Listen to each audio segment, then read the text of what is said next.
It's not possible to divorce economics from other disciplines like philosophy, like politics, like history, because deciding what we value, to me anyways, is ultimately a moral question. And I think also one that merits and deserves and really needs democratic public debate as well. These 5 domains of psychological, physiological, spiritual, sexual, and social health are all vitally important. And what we need to be seeking is rather a balance between them, not always more, but balance. If we value biodiversity, protecting our beautiful and also incredibly useful and life-giving trees and plants and wildlife and insects, if we treat the earth as what it is, our animate home, then a capitalist system which exploits it while calculating carbon prices, I don't think can be the future. I also think that it's hard for there to be a radical change in the economic system without an equally radical change in the democratic system.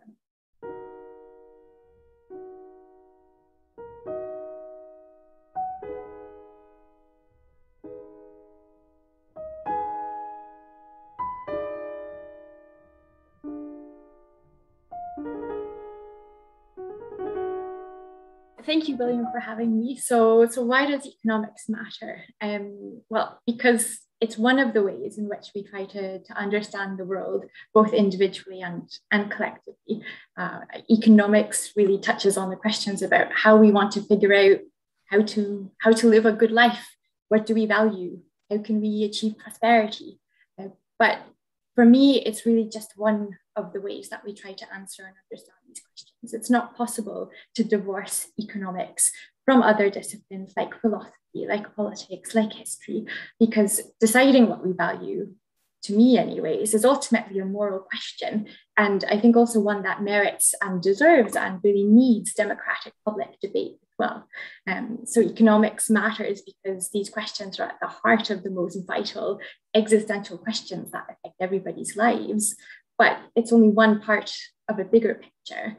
And I think we only get a more holistic sense of the world by taking a more transdisciplinary approach, which recognizes complexity and that everything is interconnected. When I was preparing for this interview, I was reminded of a quote that I really like by John Muir, which captures this well, which says, "When we try to pick out anything by itself, we find it hitched to everything else in the universe." And I think that's very true.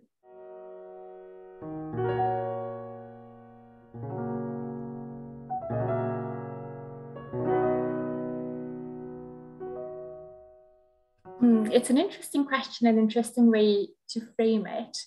I first have a bit of an issue though with the term science being used to describe economics. In my view, part of the problem with the discipline of economics in recent decades has been this turn towards seeing it as a scientific discipline. But it's not like physics or biology, which have theories that can be tested and falsified or verified. As I was just saying in my previous answer, economics is intimately intertwined with politics, with philosophy, with history, and economists should be working with scientists, of course, but that's not the same thing as calling economics a science. And this turn towards treating economics as a science is part of why I think we're obsessed with GDP and with growth rates because these are things that we can seemingly measure and track and model. And it certainly has an impact on what you call economic engineering, though I'm not sure I would use the term engineering either, in reference to policy. The policy world, I would say, is more political than academia, but I think is heavily influenced by it. And I think it's hard to change the approach to economic policymaking while there's a dominant paradigm in academia that prevails. And so, for example, we have the Beyond GDP movement, which has been embraced for over a decade now, I would say, by the OECD and by the European Commission, the World Economic Forum, and all sorts of other institutions have talked about it. But to me, it's hard to see how any of these new indicators that are perhaps more encompassing of the social and environmental also factors are actually really being used to guide economic policy decisions, which ultimately are being driven largely by GDP and growth rates. And think that's problematic because the things that matter to what can be considered a good life and what people value are not easy to measure and not easy to put into indicators. So when we think about things like identity and belonging and purpose, friendship, love, self-actualization, these are things that are all necessary for us to actually be in a good psychological state of health. And psychological health is also one of those main domains of human functioning, which would be part of a much more holistic framework about what is prosperity. So personally, I find Tim Jackson's framework about this, seeing prosperity as health that he describes in post-growth particularly compelling.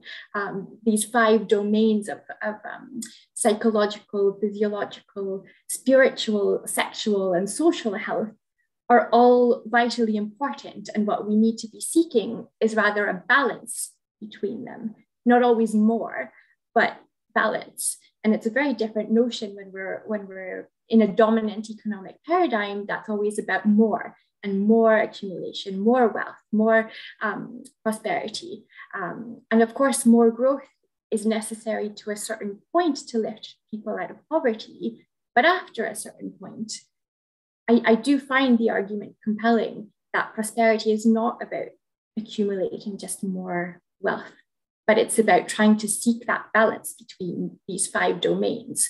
And I find that these sorts of discussions are still largely missing from most academic, but also policy discussions about economic policy today.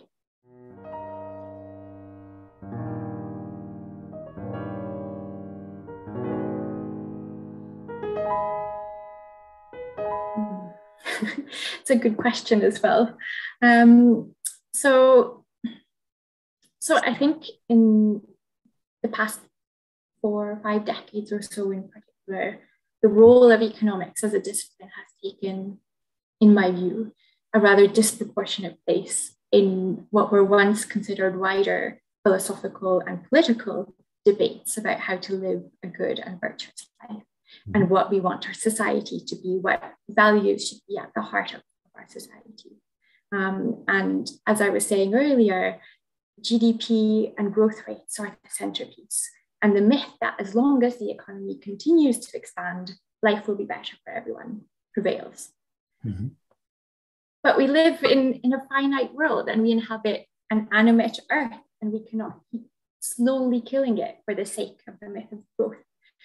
Which isn't to say, of course, that economic growth hasn't brought affluence and hasn't lifted people out of poverty, that there hasn't been enormous progress when it comes to things like medicine and nutrition, connectivity, flight, etc. Of course there has, but it's also led to the destruction of the planet, and it's led us to ignore our relationship with nature, the living earth, destroying its seas and its oceans and its rivers and forests, killing insects and birds and wildlife.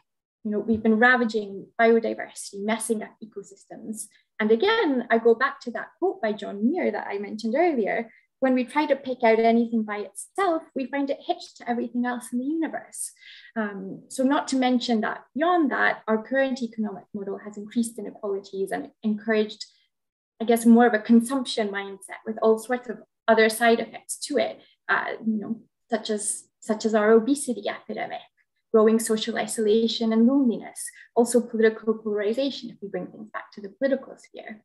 So your second question then about how economics can serve the common good, I think actually needs to be brought back to become a more central question. Although I would maybe just precise that with an expanded notion of what we mean by the common good though, because to me it's still a rather, I guess, human-centered notion.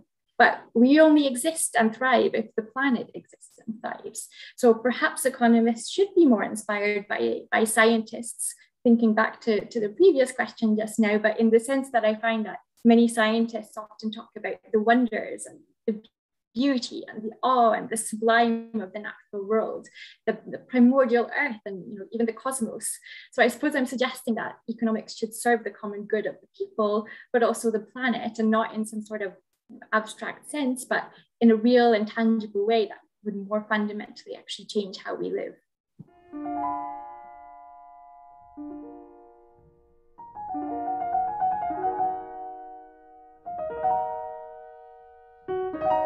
Well, I guess this is a nice continuation from the previous question, because I mean, I really think precisely not. In my view, there's been that rather narrow focus on growth, on market-based solutions to issues like climate change, which I think end up detracting from the moral questions at the heart of what economics should be about. This market-based approach means that many of the wider problems that you just mentioned get framed in a way which precisely miss the point. So for example, on climate change, the huge amount of discussion about carbon pricing is abstract, far removed from the much harder but much more urgent political decisions necessary to take action to actually fundamentally change the systems, to produce and to consume less, to think about infrastructure and vehicles and energy consumption and city planning in completely different ways, and to factor in changes that are needed to individuals and also businesses and organizations' behaviors. So I think economics fails to address issues like climate and gender and tech when it treats them in isolation as purely economic problems, rather than taking that more transdisciplinary approach with other disciplines like politics and biology, physics, philosophy, psychology, art, even. And then I think the other thing that I would add is that economics also fails to address some of those broader questions, because it really treats people and sees people as consumers first and foremost, rather than as citizens in that civic sense of the word. And this has implications then for what actually motivates people. What is their role in society? How should we empower them? What is their agency? And so on. So to me, that distinction between consumers and citizens is also at the crux of it.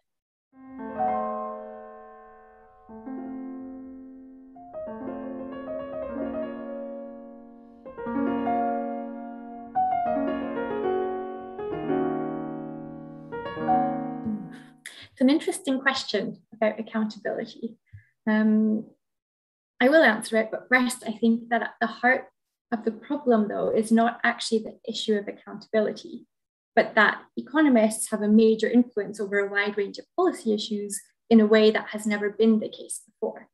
So the homogeneity of people that are involved in policy making and that economists now prevail has no doubt had a huge influence on the nature of many policy decisions that have been taken in recent decades. I think technocracy has sucked the politics and I think the public debate out of many public decisions, many political decisions. And so in some ways, it's no wonder that there's now a populist revolt and many people feel like their voice doesn't count in public decisions taken that affect their lives, because they don't count, their voices don't count. There's a really good and important study that Martin Gillens and Benjamin Page published in the American context a few years ago, which showed that economic elites and organized business groups have a substantial impact on government policy, while average citizens and broader mass-based interest groups have none. And I would not be surprised if these findings are actually replicated in other countries as well. And it's shocking and it's an important thing to keep in mind, but we also need to remember that it hasn't always been this way. For instance, if we think about the New Deal, there was a huge diversity of people involved in crafting it. So most people were not economic PhDs. Many, if not most of them, didn't even have a university degree. I think it's in Michael Sandel's book, The Tyranny of Merit, where he really goes into some depth of describing this. But could we even imagine that today? So personally, I think it needs to change. And it's not just less economists, but I think less elites of all kinds that should be dominating policy decisions.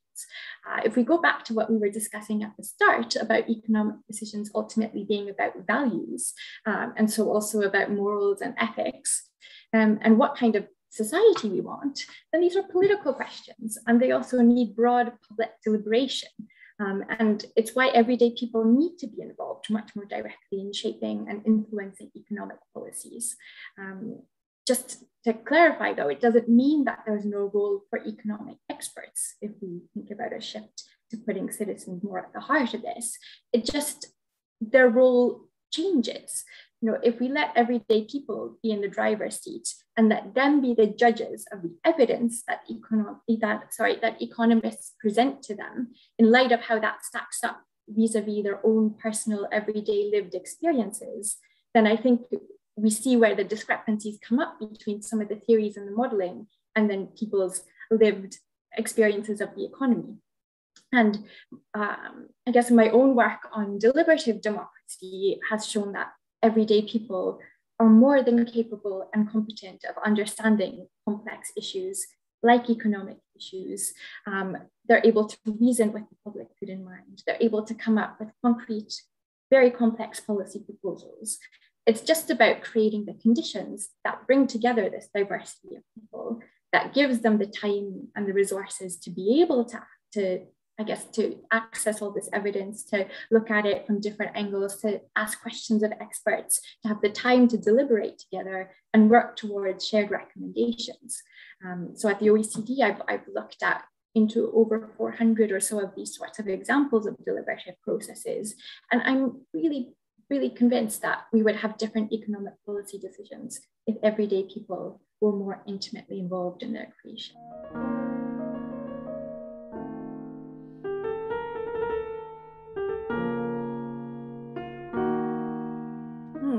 Well, you say changing track a bit, but actually, I don't think that economics alone explains capitalism. Politics plays a big part of it too. And actually, a historical perspective is also necessary to understand how a capitalist system came to dominate globally. So there's an academic definition of capitalism, which I'm sure most of your interviewees have pulled out, about a system where most means of production are privately owned, and production and income are distributed via markets. But then there's how we actually experience and live in a capitalist system, a system that treats humans as resources, that commodifies work, that has concentrated power in the hands of a few. And also for the past few decades, an increasingly important part of the capitalist system is the financial economy, whose functioning, I think, relies in part on at least the vast majority of people not actually fully understanding it in the first place, but which also deals purely with transactions that don't even have a physical aspect to them, of these non-physical financial assets. So meaning that people are making huge amounts of money by trading these non-physical assets. We've even created the term real economy to distinguish between these two things. And so it's why when we talk about inequality, it's actually wealth inequality rather than income inequality. That's a big issue and has been getting worse over time, as Piketty has shown us with historical clarity. And again, why I think history and then also politics come back into the picture. So in short, I think that economics alone doesn't explain capitalism, and that again, we need that more transdisciplinary and historical approach as well to understanding it.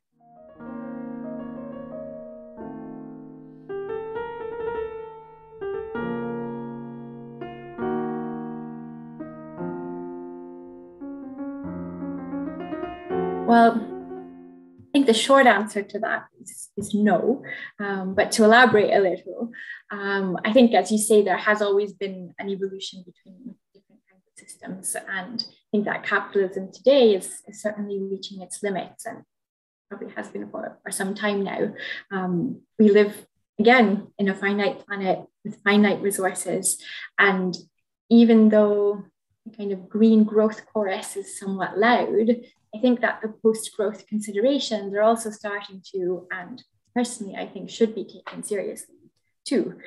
So questions about what we value need to be at the heart of deciding what capitalism is replaced with. So for instance, if we value biodiversity, protecting our beautiful and also incredibly useful and life-giving trees and plants and wildlife and insects, if we treat the earth as what it is, our animate home, then a capitalist system which exploits it while calculating carbon prices, I don't think can be the future. If we want a society where work is decommodified, where those who we label as essential workers are valued and recognized for the essential role that they play, so where nurses and teachers and cleaners are paid more than, for instance, investment bankers, then I don't think that a capitalist system can be the future. If we prioritize balance, as I was saying earlier, so balance between the psychological, physiological, spiritual, sexual, and social health as another way, I guess, of seeing what is prosperity, then again, I don't think it's by focusing on growth rates and GDP in a capitalist system that we're going to actually be able to change structures and systems to put that way of thinking at the heart of it. And going back to, I guess, another theme that has come up over these questions, I also think that it's hard for there to be a radical change in the economic system without an equally radical change in the democratic system. So a system where public decisions about what we value, how we want to live, what kind of society and what kind of planet we want are taken today via parties and politicians and elections that have a whole set of incentives that prioritize short-termism and re-election over other things. And I think are part of what are preventing the hard choices that we need for the long term being taken. So it's hard to see how we can change that economic system without also changing the political and the democratic system in which those decisions are needing to be taken.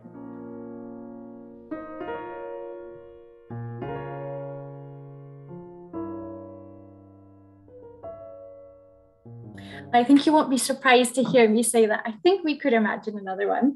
And I think not only can we, but I think we should and we need to imagine another one. Another economic, but also another democratic system designed with another set of incentives other than profit and efficiency and productivity and short-termism and re-election. I think that we have plenty of sources of inspiration actually to look at in different pockets of the world where we see economic democracy is thriving. For instance, in all sorts of cooperatives and organizations that are taking more of a commons-based approach to their organization. Theories about mutualism and the commons are also giving us some food for thought.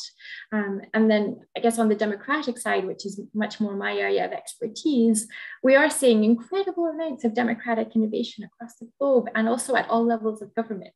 So in just my recent OECD work, where I've looked at over 400 examples of things like citizens' assemblies and citizens' juries, where we have a randomly selected group of broadly representative people from society who are tasked with developing complex policy proposals to complex policy problems.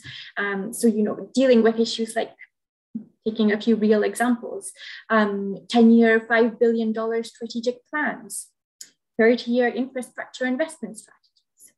How do we deal with hate speech and disinformation online? What should be our country's foreign policy? How can we reduce greenhouse gas emissions by 30% by 2030? These are all examples of the kinds of topics tackled by these sorts of processes just in recent years. But actually, what I think is most exciting is not even just these one-off examples, which we're seeing loads of, but what inspires me most is to seeing really ambitious public authorities that are experimenting with new permanent democratic institutions, which are what are starting to change that relationship then between citizens and governments in a much more fundamental way. So examples, for instance, like Ostbelgien, which is the German-speaking region of Belgium, where in 2019, the regional parliament in that region voted unanimously to put in place a citizens' council, which is comprised of 24 randomly selected citizens that have an agenda-setting mandate. It's up to that citizens' council to decide on what should be the 2 or 3 issues every year that then get put to ad hoc citizens' assemblies. And each of those citizens' assemblies, it's now in their regulation that their recommendations need to be debated at least twice by the parliament. And then a second mandate of that citizens' council is to monitor the implementation of all of this. So you can see how this actually starts to much more fundamentally change the nature of what issues are even being brought to the table, and then the sorts of ideas and recommendations that are being put forward. So, for instance, the very first topic that the Citizens Council brought up to put to a citizens' assembly was, how can we improve the working conditions of healthcare workers? This was pre-COVID, but I would say that it's an example of why you can trust citizens to come up with really apt and important issues that should be talked about, and perhaps thinking in that more long-term and preemptive way before we were facing this crisis. But just to add on a tiny bit here, because Ostbelgien is indeed a tiny region of only 80,000 people. But then this model of what they've been doing has now inspired the city of Paris to establish a permanent citizens' assembly, which the details of it all will be released this autumn. So a city of 2 million people in the heart of Europe is also another scale of democratic experimentation for these sorts of ideas. And I've been looking at many other examples like this in a new OECD paper that we're going to publish really shortly that has 8 different models of deliberative democracy becoming a more permanent feature of how democracies function, like those 2 examples that I just gave now. So, obviously, I don't think that these are all of the answers. We obviously need to have more reflection, more conversations, and I would say also with broader groups of people, not just experts and elites, about how we can transition from a capitalist model. But I think we do have some fruitful places to at least start that.